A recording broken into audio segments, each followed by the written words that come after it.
Kirsten Perko, and about a year ago, I had a very strong, very persistent feeling that something was wrong with me. A little bit before Halloween, I found a lump in my breast, and I went to my doctor. He said it didn't present like breast cancer. It wasn't a hard lump, but we had to do a mammogram to be sure. So he ordered the diagnostic, and it did not show up on the 2D mammogram or the 3D mammogram. But they believed me because they could feel it. And so they did an ultrasound and a biopsy, and it turned out I had a 4-centimeter tumor that had spread to the lymph nodes. When you hear the words, "I have cancer," it's pretty overwhelming.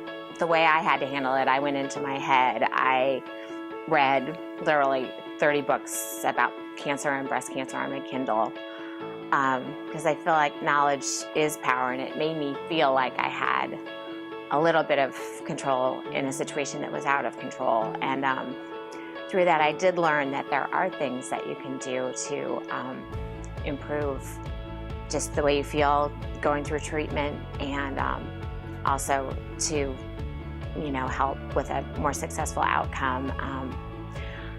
So I worked with a nutritionist. I changed my diet, 16 total weeks of chemotherapy, followed by surgery, followed by radiation, which was difficult on your body.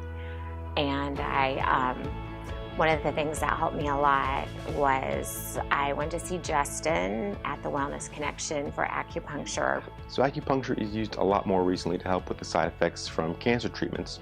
What I did for Kirsten and what acupuncture does to help out is it stops the nausea, the vomiting, hot flashes, fatigue, things of that nature, and there's a lot we can do for that. They've done studies that show that it helps with your immune system.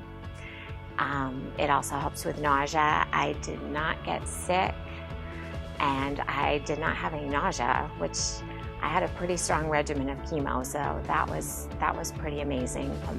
One of the other things that a cancer diagnosis, it rocks your world, and no matter how well you think you're doing, going through treatment in my head, reading books, eventually the emotions catch up with you. And it was helpful to talk to someone about that, and just to learn to manage stress going forward. So once you've had cancer, that's a stress that stays with you for the rest of your life, and you have to figure out how to do that.